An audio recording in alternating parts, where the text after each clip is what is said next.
Long ago, when the sun went down, people did not relax. They got scared. In old cities like London and Paris, doors were locked, windows were shut, and fires were put out for the night. Because back then, darkness was not just dark. It was deadly. And for thousands of years, humans had almost no real way to fight it. If stories like this pull you in, tap like and subscribe. It really helps this channel grow. Now, let's go back into the dark.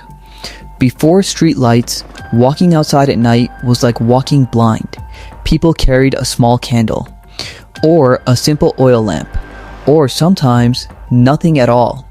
The ground itself could kill you.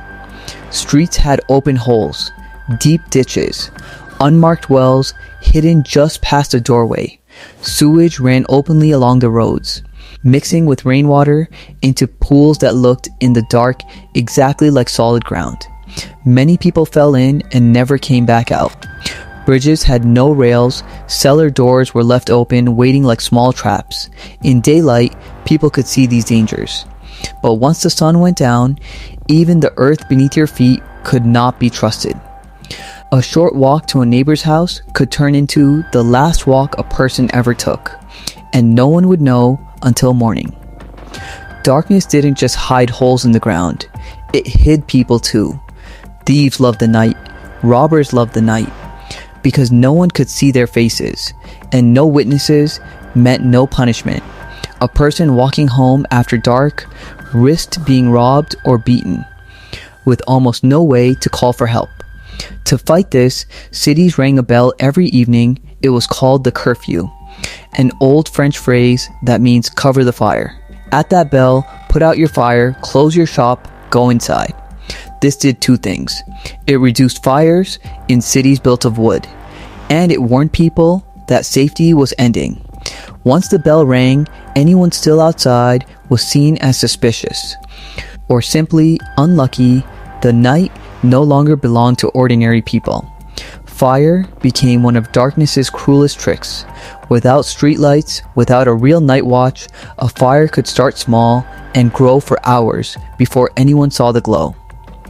In 1666, this happened in London.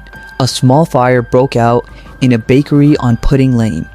With no way to spot it early, the flames spread from house to house, jumping across narrow streets in the dark. By the time the city realized, it was already too late. The Great Fire of London burned for days. Thousands of homes destroyed, all because darkness gave the flames a head start no one could catch up to. Thousands of families lost everything they owned in a single night. And the city that rose from the ashes was never quite the same again. Laws were passed.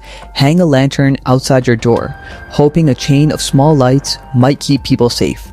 But enforcement was weak. Oil was expensive, and most people simply ignored the rule.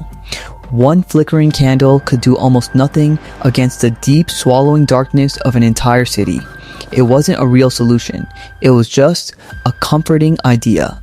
Night watchmen were hired, walking with their own lanterns, calling out the hour. But a handful of men with candles could never truly protect a sprawling, unlit city. So people turned to the only defense they had left. They feared the dark, and they taught that fear to their children. Stories of ghosts, demons, restless spirits spread through every culture that lived without proper light. Whether anyone realized it or not, these stories may have saved lives. They kept people indoors until the safety of morning returned. The line between superstition and survival was thinner than most people ever stopped to consider. Fear became its own kind of light, guiding people home before the real darkness could reach them. Parents used these stories like a locked door, one more small barrier between their children and a night that offered no other protection at all.